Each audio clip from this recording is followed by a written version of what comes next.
Hello students. मेरे पिछले video में हमने देखा एक्टिविटी फर्स्ट, सेकंड और थर्ड, उससे रिलेटेड क्वेश्चन आंसर। अब एक और क्वेश्चन उससे रिलेटेड है कि how do we can to know chemical reaction has taken place. इस क्वेश्चन के बाद केमिकल इक्वेशन किसे कहते हैं, केमिकल इक्वेशन को कैसे बैलेंस करते हैं, हेट और ट्रायल मेथड क्या है उसको समझेंगे। पर पहले इस क्वेश्चन के आंसर को देखेंगे। मैं फिर क्वेश्चन लिख रहा हूँ और इसको एक्सप्लेन कर रहा हूँ शॉर्ट में। How do we came to know chemical equation come to know chemical equation has taken place। Chemical equation हो गई है, हमें कैसे पता चलेगा? तो देखिए, जो फर्स्ट एक्टिविटी थी उस फर्स्ट एक्टिविटी में अपन ने क्या देखा, मैग्नीशियम का रिबन जलने पर एनर्जी को प्रोड्यूस कर रहा था, किस फॉर्म में, हीट में और लाइट में, पहली बात। और मैग्नीशियम का रिबन जो कि सॉलिड फॉर्म में था, रिबन के फॉर्म में था, वो पाउडर में कन्वर्ट हो गया। यहाँ दो चीजें देखी हमने, एक तो हीट लिबरेट हो या यूं कि एनर्जी लिबरेट हो इन the form of heat and light, दूसरा स्टेट चेंज। ये दो चीजें अपन ने यहाँ देखी। अब सेकंड इक्वेशन में जाते हैं, एक्टिविटी में। सेकंड एक्टिविटी में अपन ने क्या देखा, कलर चेंज हो गया। तो सेकंड हम कैसे जानेंगे केमिकल इक्वेशन हुई या नहीं, कलर चेंज से। एक और चीज हुई थी सेकंड एक्टिविटी में, प्रेसिपिटेट बना था। तो प्रेसिपिटेट बनना, ये फोर्थ पॉइंट। हमने थर्ड एक्टिविटी में देखा कि गैस लिबरेट हो रही है, तो ये था fifth point, evolution of gas. जब गैस निकलेगी हम जानेंगे केमिकल इक्वेशन हुई है, रिएक्शन हुई है। सिक्स्थ पॉइंट है, अगर हम टेस्ट ट्यूब को, गैस लिबरेट होती है तो टेस्ट ट्यूब को अगर नीचे से टच करके देखेंगे तो हमें वह गर्म महसूस होगी, मतलब कि चेंज इन टेम्परेचर। अगर ये चीजें होती हैं तो हम जान जाएंगे कि केमिकल इक्वेशन हुई है। इनमें से कोई भी हो तो अपने इसका आंसर लिखेंगे, following changing shows that chemical reaction has taken place। Chemical reaction हो गई है। कौन कौन सी? Number first, change in state में चेंज हो जाना। सेकंड क्या था, मैंने कहा कि हीट का, एनर्जी का लिबरेट होना। तो मैं लिख देता हूं लिबरेट हीट और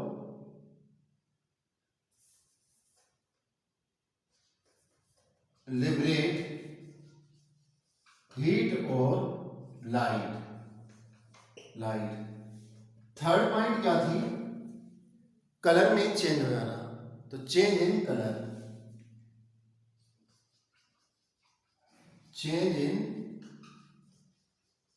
कलर, ठीक है ना। और नेक्स्ट पॉइंट थी formation of precipitate.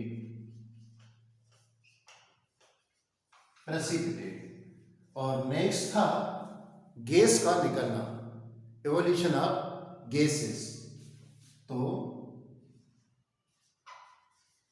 Evolution of gas, और लास्ट में मैंने बताया चेंज इन टेम्परेचर में चेंज होना भी केमिकल रिएक्शन हुई है या नहीं, इस बात को इंडिकेट करता है।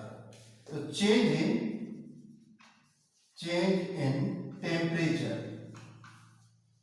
टेम्परेचर ठीक है। देखने में क्वेश्चन जब हमको पता चल गया तो बहुत इजी है, अदरवाइज कठिन भी था, है ना। सिंपल पॉइंट है चेंज इन स्टेट और लिबरेट हीट और light, change in colour, formation of precipitate में बता चुका हूँ आपको प्रेसिपिटेट किससे कहते हैं, और evolution of gas, change in temperature. अगर इनमें से कोई भी हुआ हो तो केमिकल रिएक्शन हुई है। आप चाहें तो इसको नोट कर लें, स्क्रीनशॉट ले लें तो बेटर है। मैं इसको रब कर रहा हूं। अब नेक्स्ट था जो केमिकल इक्वेशन जिसे कहते हैं। केमिकल इक्वेशन से पहले हम केमिकल रिएक्शन को समझें। केमिकल रिएक्शन किसे कहते हैं, केमिकल रिएक्शन क्या होती है।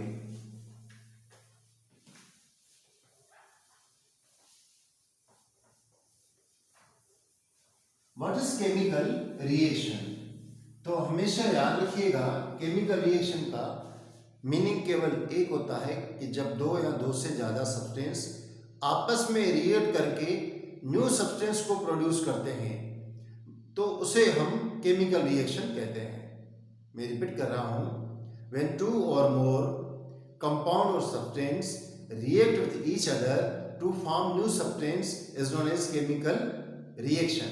केमिकल रिएक्शन में क्या होता है, केमिकल रिएक्शन में एटम और आयन अपनी पोजीशन को चेंज करते हैं। मैं एक एग्जांपल से दे रहा हूं, मैं आपको बता रहा हूं, पहले लिख देता हूं question. What is chemical reaction. Chemical reaction क्या है, तो आंसर क्या है कि व्हेन टू और मोर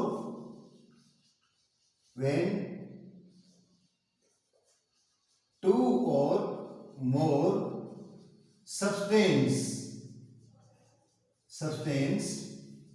react with each other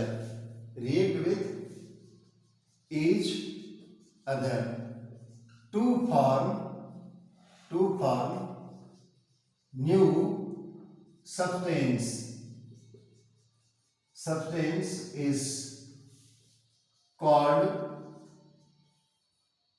chemical reaction। इसको हम केमिकल रिएक्शन कहते हैं। केमिकल रिएक्शन में मैंने बताया, आप चाहे तो इसको आगे भी लिख सकते हैं। केमिकल रिएक्शन में क्या होता है कि एटम और आयन अपनी पोजीशन को चेंज करते हैं। जैसे एक एग्जांपल से अपन देख लेते हैं, जैसे एग्जांपल है NaOH प्लस HCl, तो इसमें NaCl बनेगा प्लस H2O, इस तरीके से। अब इसमें क्या हुआ, सोडियम के साथ हाइड्रोक्सिल ग्रुप था और H के साथ क्लोरीन थी। तो क्या हुआ कि अब क्लोरीन सोडियम के साथ हो गई, अपना प्लेस चेंज किया, हाइड्रोजन चढ़ गई और हाइड्रोजन OH के साथ आ गया। तो आयन ने और एटम ने जब अपनी पोजीशन चेंज करते हैं तो न्यू सब्सटेंस बनता है। तो ये केमिकल इक्वेशन का एक डेफिनेशन है। If you want to take then take the screenshot. Next question है, अब केमिकल रिएक्शन हो गई तो केमिकल इक्वेशन किसे कहते हैं। What is chemical equation. Chemical equation किसे कहते हैं। देखिए क्या होता है कि केमिकल इक्वेशन, अभी अपना नेक्स्ट टॉपिक ही यही है जिसको मैं एक्सप्लेन कर रहा हूं, केमिकल इक्वेशन किसे कहते हैं। जैसे मैं ऊपर वाली रिएक्शन के बारे में बोलूं, अगर इसको मैं इस तरीके से नहीं लिखता, एक्चुअली इसको क्या कहते हैं, ये सॉल्ट। ये सॉल्ट कौन सा है, जो अपन घर में बेकिंग ऑफ फूड में यूज करते हैं, ये वो वाला सॉल्ट है। आप मेरे से पूछते सर बेकिंग सॉल्ट कैसे बनता है, तो मैं आपको उसको बिल्कुल डिटेल बताता जाता कि भाई सोडियम हाइड्रोक्साइड होता है, वो एक बेस होता है जब उसको मिला दिया जाता है, तब HCl के साथ मिला दिया जाता है, तब जो क्रिस्टल के फॉर्म में चीज बनती है, सॉलिड फॉर्म में बनती है, उसको सॉल्ट कहते हैं, और दूसरा वाटर बनता है, उसको छान के अलग कर दिया जाता है। अब इतनी बड़ी प्रोसेस को मैं इसी को इंग्लिश में कैसे बोलते हैं कि we use the sodium hydroxide and mix with the HCl, then we find the precipitate is obtained. This precipitate, when we filter, they separate the precipitate. So water also separate from the precipitate, and precipitated solid particles obtained, which is the salt, which we use the as a cooking purpose. इतनी बड़ी बात को हम short में बता दें, देख के पहचान जाए कि क्या हुआ, उसको अपन केमिकल इक्वेशन कहते हैं। किसी केमिकल रिएक्शन को ब्रीफली सिंबल के फॉर्म में या फार्मूला के फॉर्म में जब रिप्रेजेंट किया जाता है तो उसे अपन केमिकल इक्वेशन कहते हैं। मैं रिपीट कर रहा हूं, किसी केमिकल रिएक्शन को, प्रोसेस को, केमिकल प्रोसेस को ब्रीफली, शॉर्टली सिंबल के फॉर्म में उसके रिएक्टेंट को और प्रोडक्ट को, रिएक्टेंट और प्रोडक्ट को किसमें, सिंबल के फॉर्म में और फार्मूला के फॉर्म में रिप्रेजेंट करने को ही हम केमिकल इक्वेशन कहते हैं। क्लियर? तो मैं इसका आंसर लिख रहा हूं, यदि क्वेश्चन लिख दिया अब इसका आंसर लिख दे रहा हूं कि brief representation of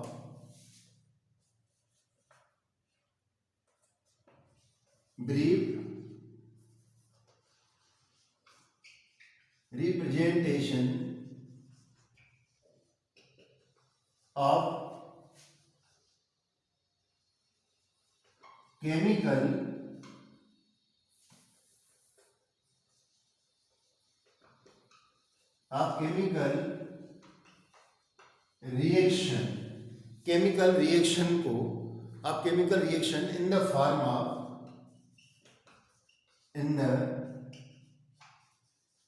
form of symbols and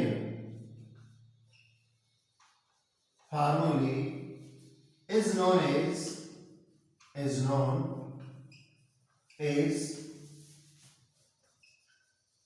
chemical equation।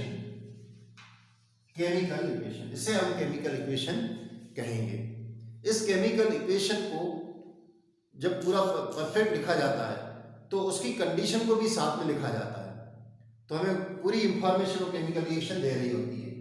जैसे मैं एक और एग्जांपल ले लेता हूं, एग्जांपल हम कोई दूसरा ले लेते हैं। जैसे मैं क्या कर रहा हूं, ले रहा हूं सिल्वर नाइट्रेट, ये एक्वेशियस है AQ, सिल्वर नाइट्रेट लिया मैंने। इस सिल्वर नाइट्रेट की रिएक्शन में NaCl के साथ करवा रहा हूं, ये सॉल्ट है सॉलिड के फॉर्म में, तब क्या बनेगा, NaNO3 जो कि एक्वेशियस के फॉर्म में आ जाएगा, और दूसरा अपन को मिलेगा सिल्वर क्लोराइड AgCl। इस तरीके से हम केमिकल इक्वेशन को बता सकते हैं, केमिकल इक्वेशन को हम रिप्रेजेंट करते हैं, केमिकल इक्वेशन को रिप्रेजेंट करते हैं। क्लियर?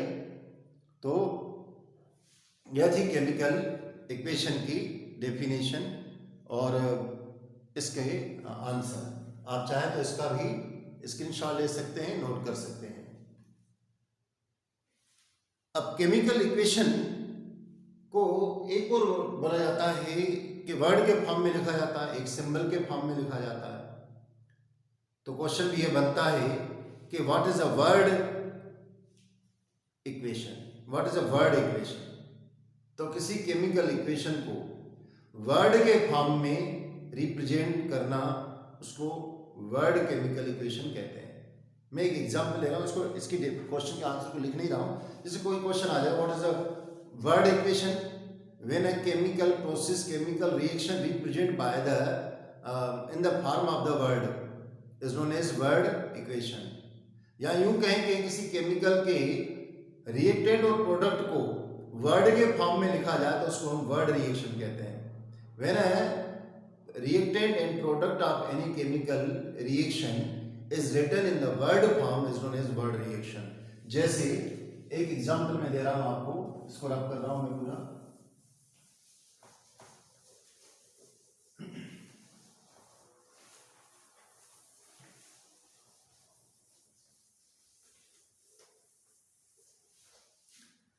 जैसे मैग्नीशियम है और ऑक्सीजन है, ये रिएक्ट करके मैग्नीशियम ऑक्साइड बनाते हैं। अब इसको वर्ड रिएक्शन में मैं कैसे लिखूंगा? वर्ड में मैं लिख दूंगा यहां पर मैग्नीशियम प्लस ऑक्सीजन, और ये हो जाएगा मैग्नीशियम ऑक्साइड। तो ये आपकी वर्ड इक्वेशन हुई, इसे हम वर्ड इक्वेशन कहते हैं। आप चाहें तो इसको भी लिख सकते हैं, नोट कर सकते हैं। नेक्स्ट है टॉपिक हमारा कि जो केमिकल इक्वेशन है, केमिकल इक्वेशन को, जो कि मेन टॉपिक है आपकी इस बुक में, केमिकल इक्वेशन को हम किस फॉर्म में रिप्रेजेंट करते हैं, रिप्रेजेंटेशन कैसी होती है केमिकल इक्वेशन? तो रिप्रेजेंटेशन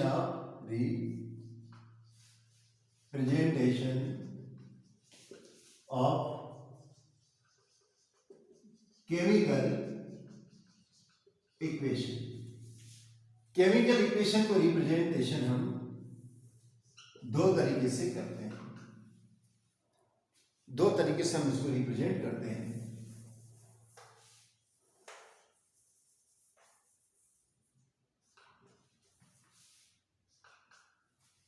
एक है स्केलेटन फॉर्म में और दूसरी होती है बैलेंस फॉर्म में। किस फॉर्म में?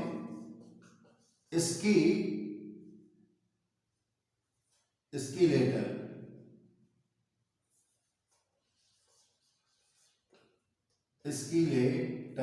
फॉर्म में, और दूसरा बैलेंस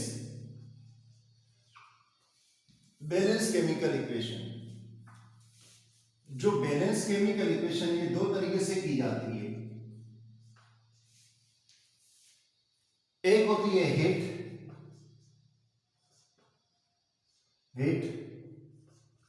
ट्रायल मेथड, और दूसरी होती है पार्शियल मेथड। दो मेथड से हम केमिकल इक्वेशन को, मेथड से हम बैलेंस करते हैं और रिप्रेजेंट करते हैं।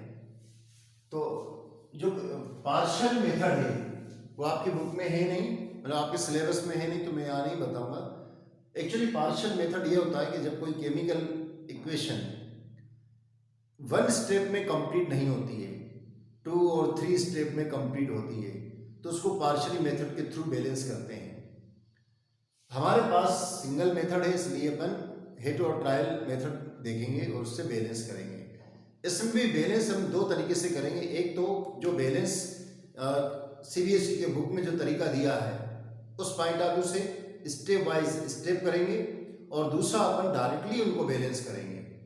डायरेक्टली इसलिए करेंगे कि कोई भी केमिकल इक्वेशन आएगी तो हम उसको डायरेक्टली बैलेंस करके उसका आंसर लिख देंगे, किंतु क्वेश्चन के फॉर्म में आ गया कि how will you balance chemical equation explain, तो हम उसको स्टेप वाइज एक्सप्लेन करके लिखेंगे। तो मैं दोनों तरीके यहाँ पर बता देता हूँ।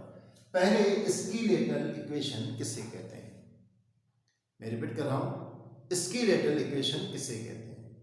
जनरली एक वर्ड में अगर बात की जाए तो स्केलेटल इक्वेशन का मीनिंग यह होता है कि अनबैलेंस इक्वेशन, यानी बैलेंस इक्वेशन नहीं हो, उसको ही अपन स्केलेटल इक्वेशन कहते हैं। तो केमिकल रिएक्शन जो रहती है उसको हम जिस फॉर्म में है उसी फॉर्म में अगर हम रिप्रेजेंट कर दें तो हम उसको स्केलेटल रिएक्शन कहेंगे। तो अपन बताएंगे कि when a chemical reaction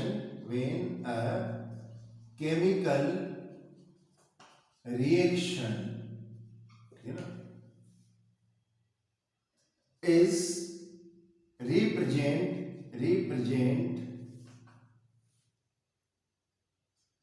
in the represent in the form of no balance is known as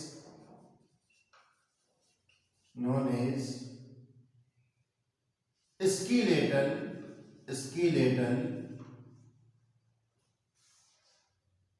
equation.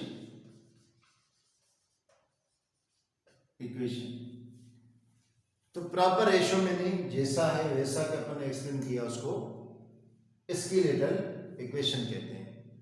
तो बैलेंस इक्वेशन किसे कहते हैं? बैलेंस इक्वेशन किसे कहेंगे? बैलेंस इक्वेशन क्या होती है? बैलेंस इक्वेशन जब किसी केमिकल रिएक्शन में number of atoms of reactant and product both are equal in both side, means in a reactant side and product sides are known as balanced chemical equation. मैं repeat कर रहा हूँ, पहले हिंदी में बोला फिर पूरा इंग्लिश में। जब किसी केमिकल रिएक्शन में number of atoms of elements equal हों दोनों side, left side and right side, यानी रिएक्टेंट साइड पर और प्रोडक्ट्स के साइड पर, दोनों साइड पर नंबर ऑफ एटम्स इक्वल हों, तो ऐसी रिएक्शन को हम बैलेंस केमिकल इक्वेशन कहते हैं। तो मैं इसका आंसर क्या लिखूंगा कि when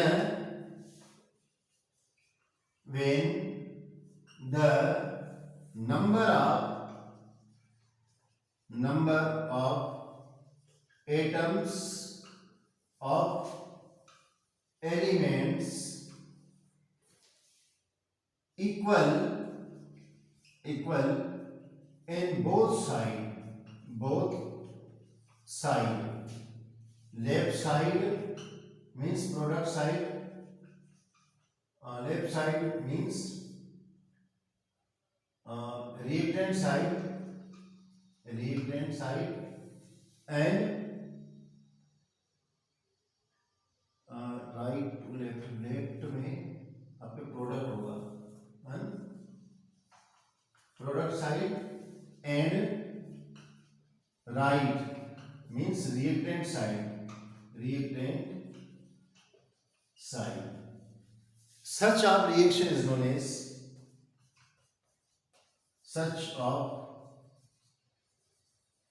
chemical equation is known as balance chemical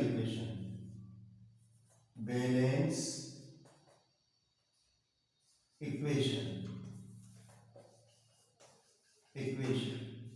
उसको हम बैलेंस इक्वेशन कहते हैं। थोड़ा मैंने वहां ज्यादा लिख दिया है, मैं थोड़ा सा कैमरे को घुमा देता हूं ताकि आपको पूरा दिखाई दे। ये बैलेंस इक्वेशन है, ठीक है ना? इस रिएक्शन को केमिकल बैलेंस इक्वेशन कहते हैं। आप चाहें तो इसका स्क्रीनशॉट ले लें, पूरा आ रहा है यहाँ से आपका आंसर से, तो आप इसको ले लें। बैलेंस इक्वेशन किसे कहते हैं? स्केलेटल इक्वेशन किसे कहते हैं? ये आपका स्केलेटल इक्वेशन, एक प्रकार से अनबैलेंस रिएक्शन को ही हम स्केलेटल इक्वेशन कहते हैं। ये अपन को ध्यान देना है। अब एक क्वेश्चन ये उठता है कि केमिकल इक्वेशन को अगर हम बैलेंस कर रहे होते हैं तो हम बैलेंस क्यों करते हैं? हम केमिकल इक्वेशन को बैलेंस करते हैं तो क्यों करते हैं? मैं इसको रख कर रहा हूं और उसको एक्सप्लेन कर रहा हूं।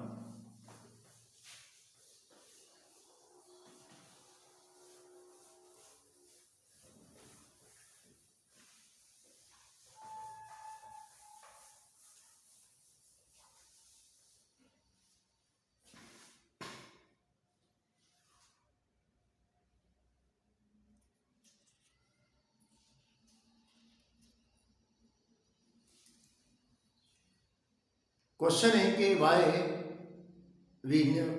do we need chemical equation balance? Chemical equation को बैलेंस करने की हमें जरूरत क्यों पड़ती है, या हम केमिकल इक्वेशन को बैलेंस करते ही क्यों हैं? तो क्यों करते हैं केमिकल इक्वेशन को बैलेंस? क्या कारण हो सकता है? तो क्या होता है कि एक लॉ है, law of mass of conservation. Law of mass of conservation के अकॉर्डिंग हमें केमिकल इक्वेशन को बैलेंस करना होता है। मैं क्वेश्चन लिख रहा हूँ। क्या होता है कि जैसे आपने केमिकल इक्वेशन करवाई, रिएक्टेंट ज़्यादा ले लिए, रिएक्टेंट में एटम ज़्यादा है, प्रोडक्ट में एटम कम है। इसका मीनिंग क्या हुआ कि एटम डिस्ट्रॉय हो गया। और यहाँ ऐसा हो सकता है कि प्रोडक्ट में एटम ज़्यादा है, तो इसका मतलब क्या हुआ कि एटम का क्रिएशन हो गया। ये दोनों पॉसिबल नहीं है। क्या होता है, mass of law of conservation कहता है कि मटेरियल या mass neither create not destroy, only we can change one form to another form. ठीक इसी तरीके से केमिकल इक्वेशन में भी हमें यही करना होता है कि एटम नहीं प्रोड्यूस होता है और नहीं डिस्ट्रॉय होता है, वो केवल अपनी पोजीशन को चेंज करता है। पहले कोई एटम रिएक्टेंट के साथ था, अब वो प्रोडक्ट के साथ हो गया, जिससे न्यू सब्सटेंस बन गया। तो इसलिए हमें केमिकल इक्वेशन को बैलेंस करना होता है। तो why do we balance chemical equation? Why do we balance chemical equation? ठीक है ना, केमिकल इक्वेशन को हम क्यों बैलेंस करते हैं? तो by the law of mass of, by the law of conservation of mass, that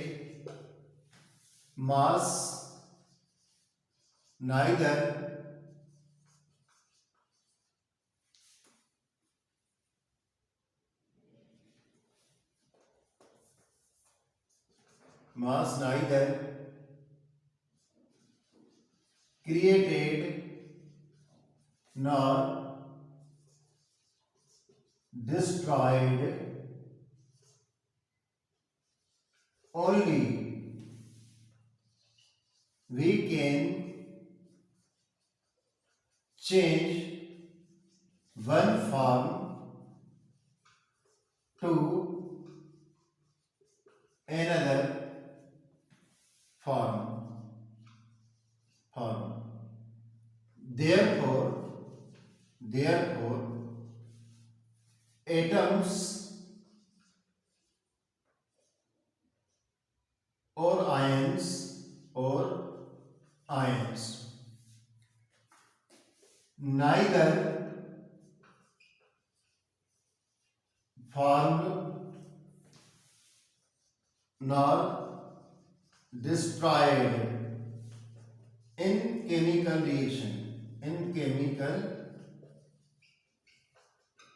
reaction. Therefore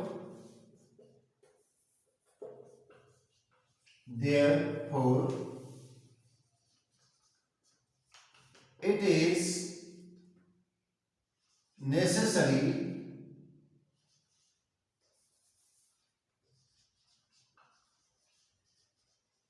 balance the chemical reaction,